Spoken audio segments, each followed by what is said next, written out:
Right. Well, thank you all for joining here today. We're super excited to have EZ-ERC here with us. So Burrows Consulting has had the ability to work with them almost the entire year, and we're super excited and proud of our partnership we've created. We've worked with these small RHCs, bringing in about 78,000 in ERC credits, way up to rural hospitals, bringing over 6 million. So we've had a great partnership with EZ-ERC, and we're super excited to share our knowledge with you as well today. So I will turn it over to Lauren Ginsberg to introduce the rest of the team. Awesome. Thank you, Hannah. And thank you, everyone, for joining. We'll go ahead and share our screen here in a minute to talk about what our agenda is for the day. But before we do that, my name is Lauren Ginsberg. I'm on the client services side over here at EZ-ERC, and I've had the opportunity to work pretty closely with Elizabeth and Hannah and the team at Burrows Consulting.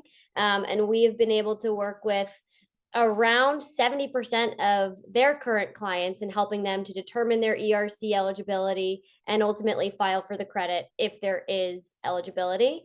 So it's been great to work with this team. Also on the line here, you have Kyle Morabito. Kyle is our chief legal officer.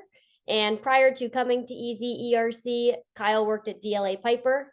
DLA Piper is the third largest law firm in the world. And the team that Kyle came from at DLA is the team that assisted Congress in drafting the ERC legislation. And then you also have Victoria Beck, Tori Beck on here as well. She's our general counsel and has decades of law experience. So when it comes to the ERC and determining eligibility, these two are really the best of the best. So with that, we'll go ahead and share our screen. And I think, Tori, you're covering that. And we'll talk about what we're going to cover today.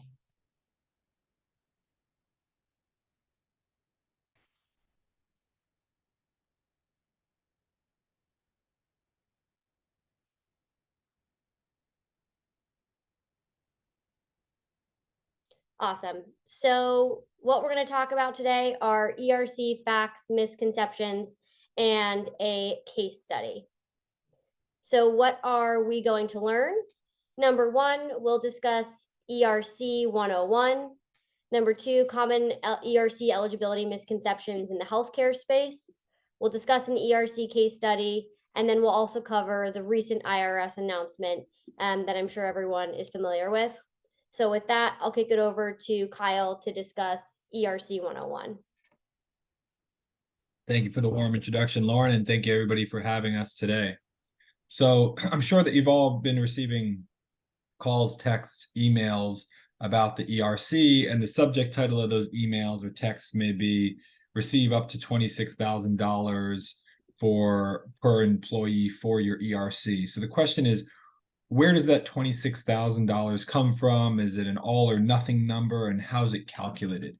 So this slide is meant to break down where that $26,000 comes from. Essentially, the 2020 period that extends from March 13 to December 31 of 2020, there's the potential for you to receive a $5,000 credit per W-2. That credit is calculated as 50 cents on the dollar up to a $10,000 cap. So if a W-2 makes $10,000 in that period and you're eligible for that period, then you can get 50 cents on the dollar, which is how you get that $5,000 now. When we move over to 2021, the credit becomes far more lucrative, more than 4 times more lucrative in 2021, because instead of going from the March to December period, they start to look at this on a quarter by quarter period. And in each of those first 3 quarters, you can get up to $7,000 per W-2. Now, it's calculated similar to the prior period in that it's cents on the dollar, but in this case, they keep the $10,000 cap, but it moves from 50 cents to 70 cents on the dollar. So if a W-2 made $7,000 or $10,000 in Q1 21, then they're capped out at that 10,000. You receive 70 cents on the dollar on that 10 grand, which gets you to 7 grand for Q1. Now, if the 7 grand in Q1, the 7 grand in Q2, and the third 7 grand in Q3, if you're eligible for all of those periods, you can make up to $21,000 per W-2. So the $21,000 in 2021 plus the $5,000 in 2020, that's where you get that aggregate $26,000 number. Now, we should say that you are only eligible for these $5,000 or $7,000 increments for the period of time in which you are eligible. So if your eligibility only exists to the end of Q1 21, let's say, then you might be eligible for the first 5,000 and the second period, which is 7,000. So you could be eligible for up to 12,000 per W-2. This is not an all or nothing 26 grand or zero calculation. Now that we know how much money is potentially on the table and how it's calculated, the big and important question for us all on this call is, how do we determine ERC eligibility? Well, there are two tests.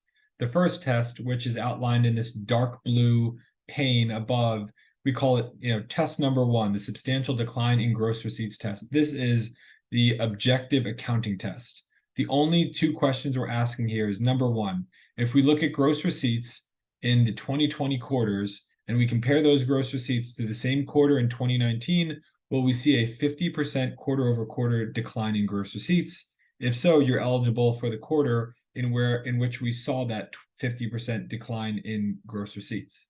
Moving over to the first 3 quarters of 2021, that required decrease goes down to 20%. So we look at the gross receipts in Q1, 2, and 3 of 21, compare them back to the same quarter in 19, so 2 years prior now, and we're asking if there is a 20% decline in gross receipts. If you have that 20% decline, you are eligible for that quarter in which you suffered that 20% decline. Now, if you don't have the 50% declines and you don't have the 20% declines, there's one other place to look for eligibility. Then we move down to test number 2, which is kind of the opposite of a accounting objective test. This is a legal facts and circumstances analysis called the partial suspension of operations due to COVID executive orders. So from a very, very high level, think of it as the 30,000-foot view of this test. What the government wants to know is, were you 10% less productive? Were you affected by 10% in your provision of goods and services due to your adherence to COVID executive orders?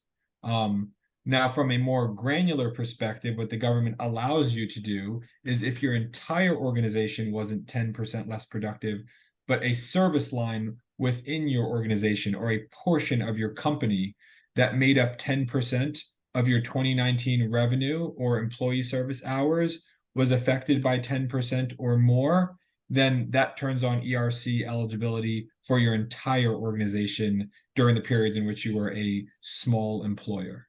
Next slide, please.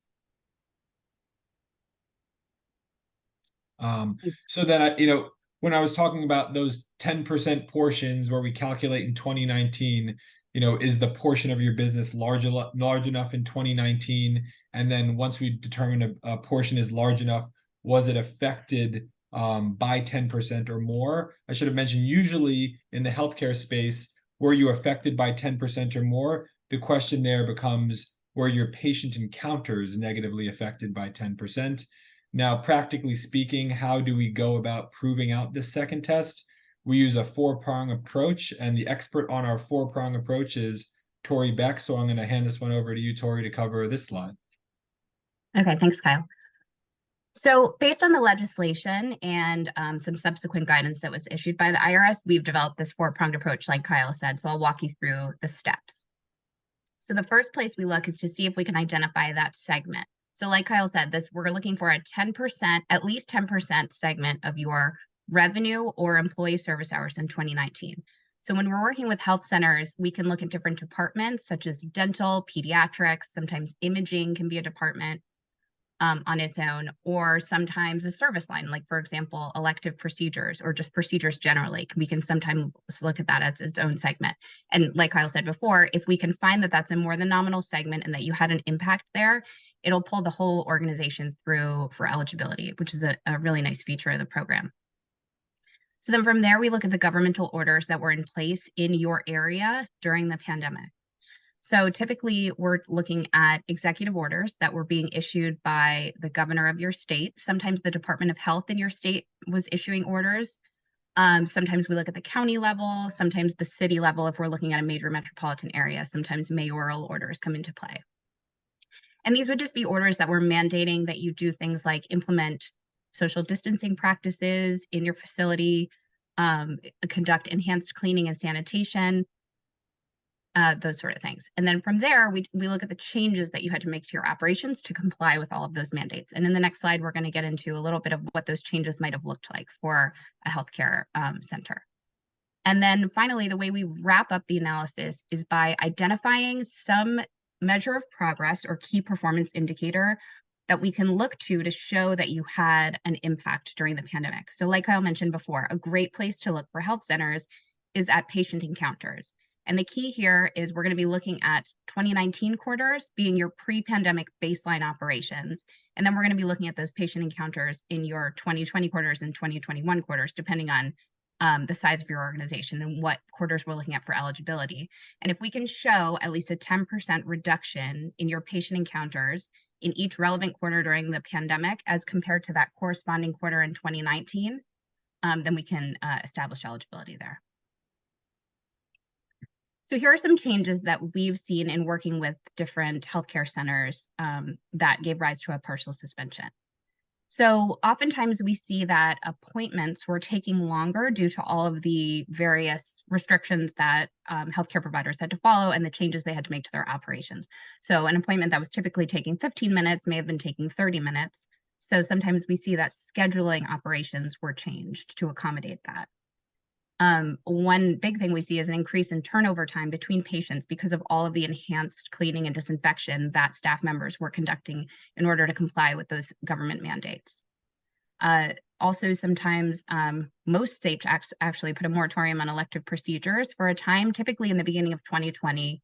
Around the summer of 2020, we see that most states were permitting providers to conduct those elective procedures again, but because of all the restrictions that were still in place, we were finding that they were still impacted in their procedure segment because of increased turnover time and distancing, all of those restrictions we mentioned before. Sometimes we see that health centers were restricting access to essential personnel only. So, CNAs, chaplains, social workers, physical therapists were restricted from entering.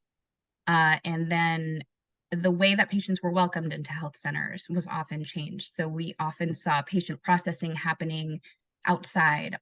Patients were waiting in their cars. They were corresponding with reception via text message or over email or just over the phone generally, instead of conducting that processing inside and then waiting in the waiting space. And then finally, this reconfiguration of beds and chairs. So this comes into play a lot with dental. If we're working with an organization that has a dental segment with an open bay patient area, we often saw that they were utilizing every other chair to accommodate distancing. So now we're going to go through a couple common misconceptions that we hear from healthcare clients. So the first thing we often hear is that healthcare centers believe that they don't qualify because they didn't experience that decline in revenue. But as we mentioned before, there's two routes to eligibility for the ERC. So the first is, of course, that significant decline in gross receipts. But, understanding that revenues don't always tell the whole story about the way an organization may have experienced an impact during the pandemic, Congress put this other route in place, the full or partial suspension of operations. And the key is that you don't need to satisfy both tests. But if you are looking to qualify under the subjective legal test, that full or partial suspension of operations, it's a really good idea to work with an advisor who really understands the test because it's really quite nuanced, and you want to be sure you're working with someone who's appropriately conservative in the way they approach the test.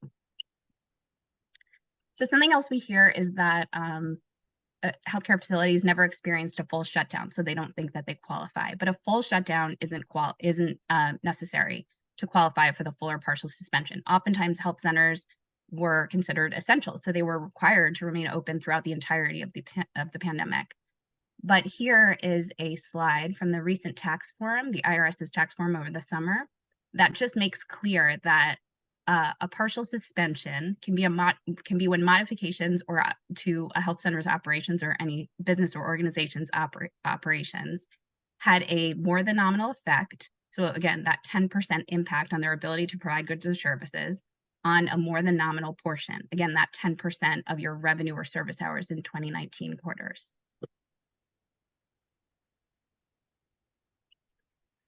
So another misconception is that some organizations think they're too large to qualify, and there are some hard and fast rules around the size of an organization. So we just lay them out here.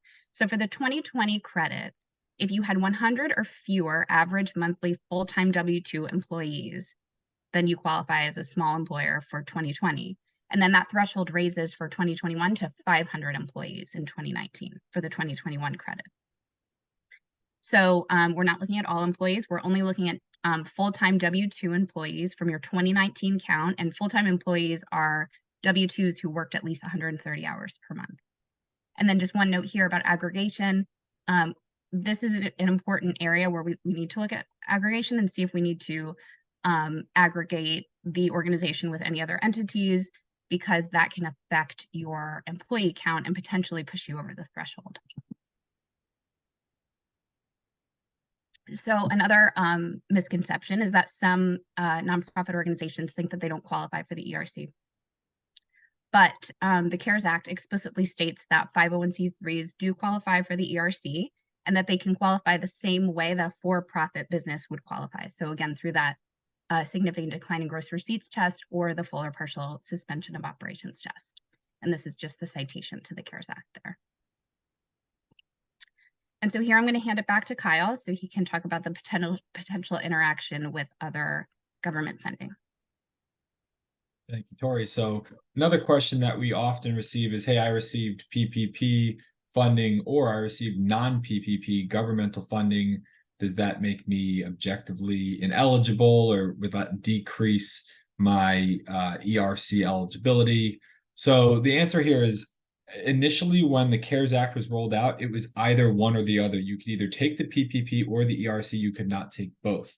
Now, later in 2020, they changed that legislation to provide that you can now take the ERC and the PPP. You just cannot take ERC on PPP dollars that were satisfied because you used them to pay W-2 wages. In other words, you can't double dip the PPP and ERC dollars. As far as non-PP governmental funding, so for instance, we receive questions all the time about how HRSA's provider relief funding might affect ERC eligibility or ERC eligible wages. I believe that HRSA probably was receiving many of the same questions, because this snippet in the bottom right of this slide is actually from HRSA's website. They included this as one of their miscellaneous FAQs. The question is, should state and federal tax credits, e.g. employee retention tax credits, be reported as, quote, other assistance received? And their answer in very small text, you might not be able to read, so I'll read it. The answer there was no, tax credits are not considered a revenue source for purposes of reporting within the Provider Relief Fund report.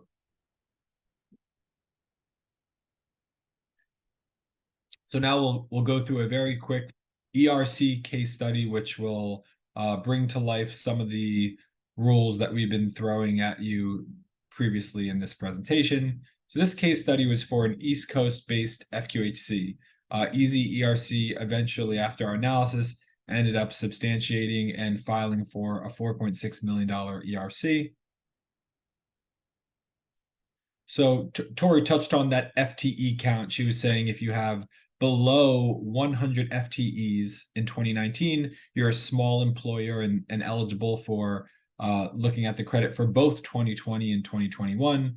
If you have more than 500 FTEs in 19, you're probably too large for the credit in 2020 and 2021.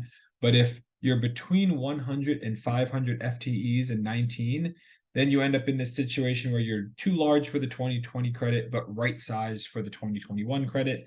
Just like this particular client, they had 273 FTEs in 19, which made them too large for 2020. So we looked at Q1, Q2, and Q3 of 2021.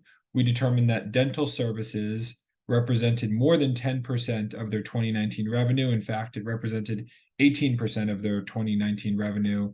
Now, when we looked at dental, because the client represented us that dental was the most negatively affected by COVID executive orders, we noticed that the dental patient encounters in Q1 and Q2 of 21 as compared to Q1 and Q2 of 19 were down by 14 to 23%.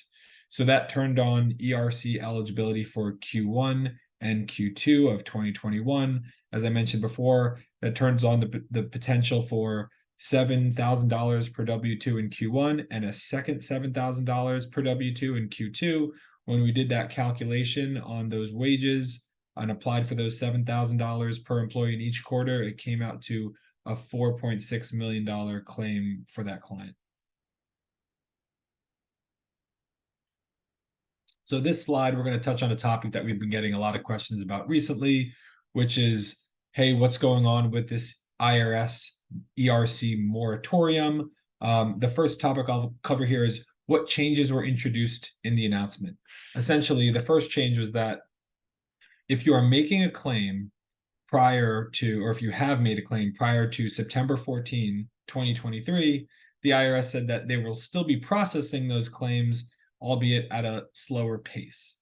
Now, the big change here, which is what people are referring to as the moratorium piece of this, is if you've made a claim after September 14th, 2023, the IRS said definitively, we will not be processing or looking at that claim until at least January of 2024.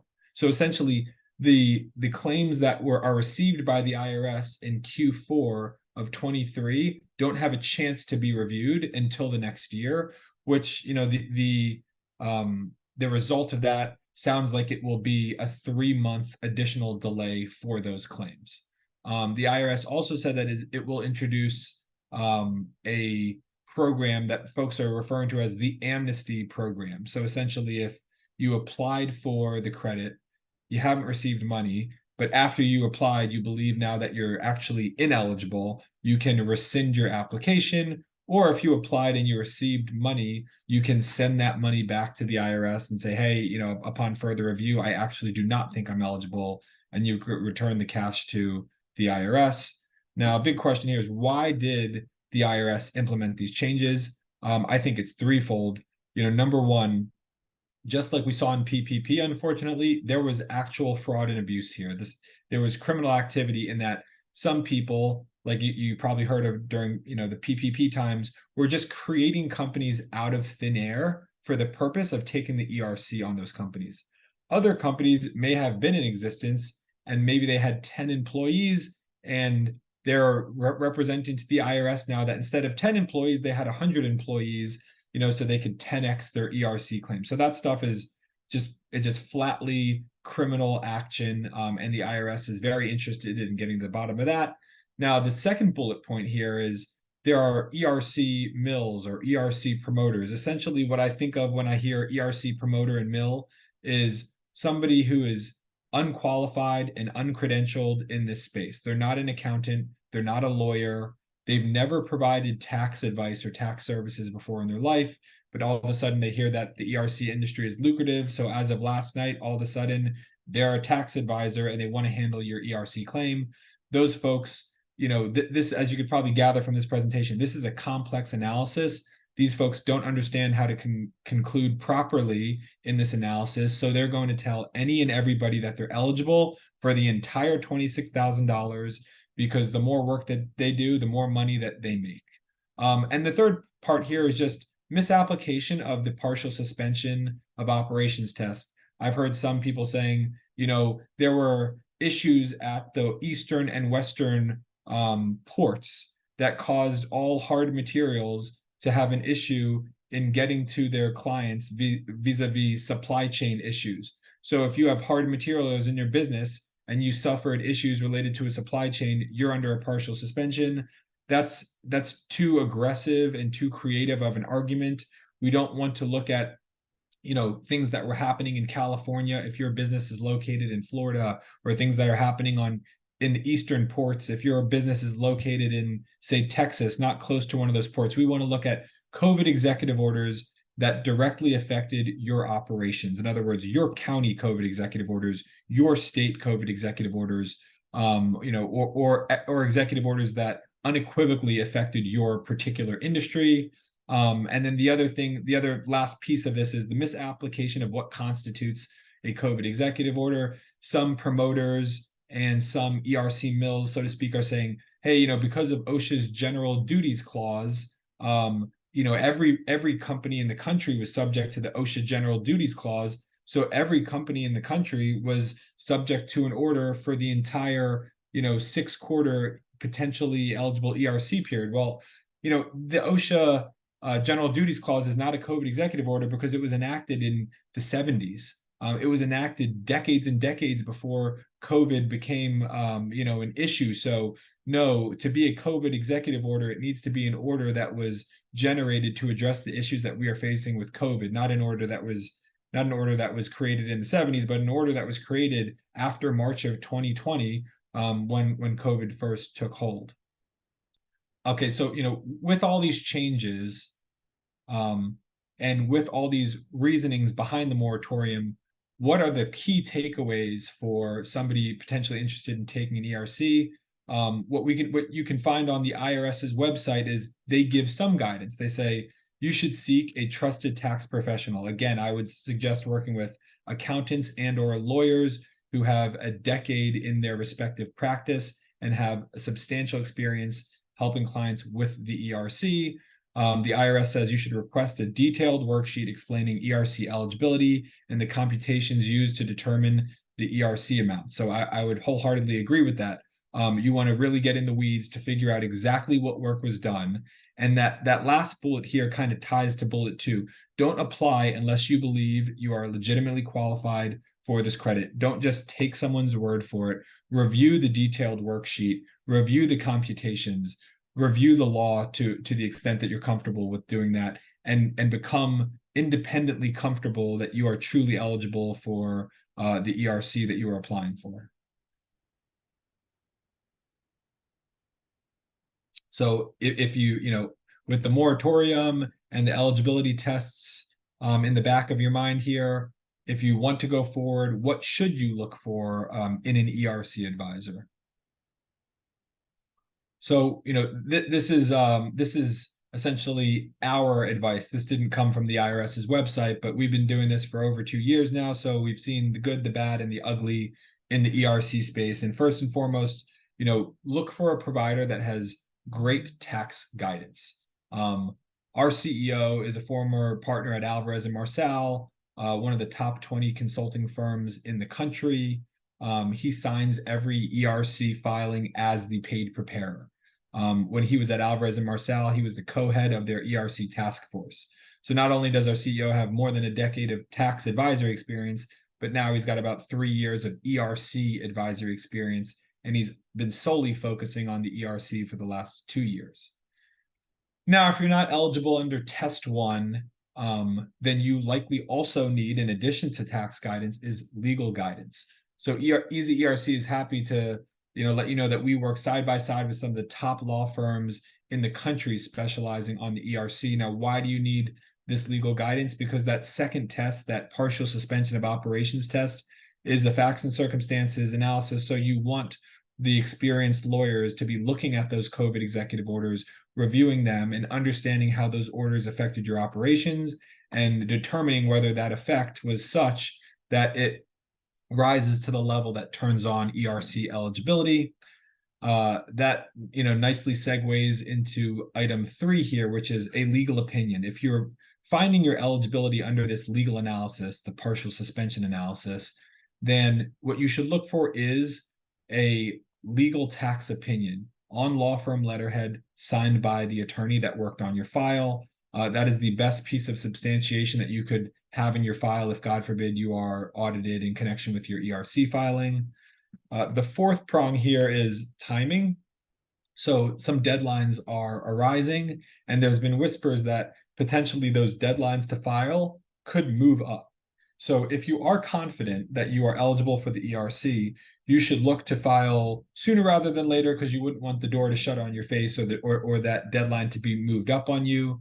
At EZ-ERC, we typically tell our clients we should have your claim filed with the IRS in about a month to 6 weeks after you sign our engagement letter, Now, we've heard horror stories where folks sign an engagement letter with one of our competitors and they couldn't get somebody to answer a call, text, or email for months and months after they signed that engagement letter, which is upsetting generally, but it's particularly upsetting considering that there is a deadline to file. And the last consideration is pricing. EZ-ERC typically charges between 10 and 20% of the credit. Our competitors, we have a note here that they charge between 15 and 30, but by and large, I see that they charge 25 or 30%. So in many instances, when we're kind of going up against one of our competitors to look to be your ERC advisor, our price could be half as much as what our competitors are quoting you. Now, the last topic we'll cover here is what is the engagement timeline? So we're setting forth the chronology here. There's 5 key pieces in the engagement timeline, and the way that we set this up was to make this, generally a risk-free engagement from your perspective. What does a risk-free engagement mean? When you sign our engagement letter, you don't owe us $1. You don't owe our accountants or our attorneys $1. You're not obligated to take any action, and you're certainly not obligated to take the credit. When you sign our engagement letter, you just get us comfortable that we can start expending time, effort, energy, and money on the legal side of the house and the accounting side of the house. So with that said, the accounting side of the house is working on this item 2 here, the credit calculation. They're looking at test 1, and they're calculating your credit to the penny, and they are preparing the tax documents pursuant to which we will apply for your credit. Now, step 3 here, which happens at the same exact time as step 2, they run parallel to save time and get this filed as soon as possible, is the legal opinion and legal analysis. So while the accountants are calculating your credit and preparing tax forms and looking at test 1, the lawyers are digging in on test 2, that partial suspension analysis. They're looking at the COVID executive orders. They're looking at your departments. They're looking at changes that you made to your operations. Now, when the credit calculation and the accounting work is finished and the legal work is finished, those 2 work streams culminate in what we call an eligibility report.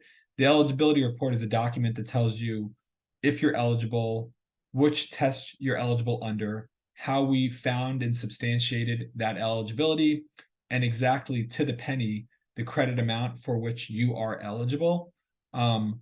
We give that eligibility report to you. At that point, if you say, this looks great, let's file, we can file. If you say, we have a handful of questions that we'd like to understand about this eligibility report, we're happy to work through all of the questions and concerns you have. When you receive that eligibility report, if you decide that you are not comfortable filing, there is no pressure to file. We do not have to file. And at that point, we can go our separate ways, and you won't have to be on the hook for money for fees to us if you do not file. Now, if you do choose to file, what you can do at this point is say, I'd like to file, but I don't want to pay the fee until I actually receive the checks. That's what I'd say 85% of our clients choose to do. They don't want to pay us, even when we file, they don't want to pay us until they receive the checks, which is completely fine with us. So we file, and then, let's say 6 to 9 months later, you receive the checks in the mail. You would only owe us our fee if and when you receive those checks.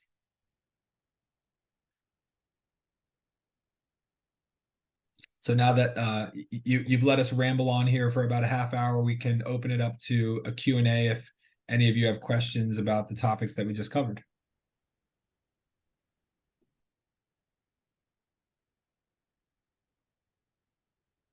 Oh, so Hannah, I think you might be on mute. Yep, just realized that. I was saying thank you so much, Kyle, Tori, and Lauren, for your time here today. This has been an awesome presentation, and even I learned so much, and I've been familiar with your work for several months. But we did have some questions submitted when people registered, so I'll go ahead and start with those 2. But in the meantime, if anyone who's on today has any questions, feel free to put them in the chat or unmute your line. But 2 questions is, I need to know if this is something new or the employee tax credits I've already applied for. So could you maybe talk about when ERC started, what that time frame was? Because I don't think this is anything new, but if you can talk about that timeline a little bit. Sure. So the ERC was rolled out with the CARES Act early 2020, but the law has changed a number of times since then. So like I mentioned, it was rolled out in early 2020, but in late 2020, they changed the law to say that you can take the PPP and the ERC. It's not one or the other. They also changed the law to say, they went from 100 FTE threshold up to a 500 FTE threshold. They went from a $5,000 program to a $26,000 program. So the law has changed, and it's kind of evolved in that there's been more guidance put out there. The experts in the space have had a chance to speak to one another and talk to each other about how they're analyzing this and how they're reviewing these files and how they're helping their clients with the credit. So I would say if you've already taken the credit, but you have reason to believe they didn't actually take what you're precisely eligible for, they could have taken too much or they could have taken not enough. So if you think that they did either take too much for you or they didn't take enough credit for you, then contact Lauren or somebody from the EZ-ERC team, and we'll conduct what we call a second look analysis for you. Perfect. That'd be great. Thank you. Another question just came through. Is there a hard end date for when the program will sunset? So the last day to apply for the 2020 credit is April 15, 2024. So that's coming up, in short order here. The last day to apply for the 2021 credit is April 15, 2025, a year later. So we have a bit more time there. I'll just caution you that with that said, it's always possible that they can take those end dates and move them up. So if you're waiting for the very last day, there's a chance that the program could end before that last day comes. Perfect. Thank you. Another question is, do only hospitals qualify, or can you be another healthcare entity? Sure. So, this was opened up for analysis by any company in the country, provided they had the right headcount and they had the right decline in gross receipts or they had a partial suspension of operations. So no, any company, even outside of the healthcare space, can look at their ERC. I just would advise that, take your analysis to somebody that you really trust, accountants and lawyers that have been doing this for a while, and just tell them, who you are, what you do, and what you experienced, and they'll guide you and ask you questions and lead you toward your eligibility, or tell you that, hey, you aren't eligible. Perfect. Thank you. That was the last of the questions that I had, but any other questions from those that are on today? Feel free to unmute your line or put it in the chat. So hi, my name is Latrice Snodgrass. I'm the executive director for a nonprofit pharmacy in Ohio, and I have a question. I'm relatively new to this role. So do you have any type of opportunity where I could potentially have a discovery call with someone to speak more particulars around moving forward with this? Certainly, if you reach out to Lauren Ginsberg, who's on the call right now, and Lauren, if you want to provide your number or email, that's fine. Lauren will set you up with a discovery call, no cost to you. Yeah, Awesome. and Hannah can help coordinate them. Yeah, because I'm telling you, this has really been great for many of our clients. Sorry, this is Elizabeth Burrows talking. I'm just talking away, but this has really been great. So we really hope you do engage with this. I'm getting ready to hit send right now on my email to Lauren. I was going to say my email's on the screen, Latrice, but my cell is in my signature when I respond, so we can definitely sync over the phone as well. Love that connection. Any other questions, calls, general comments from anyone else here today? All right. Well, I don't see any, but again, thank you so much, Kyle, Tori, and Lauren, for being here today. This was super informational. I love the information that you all provided. But if you guys have anything else to add, if not, we'll go ahead and wrap up for the day.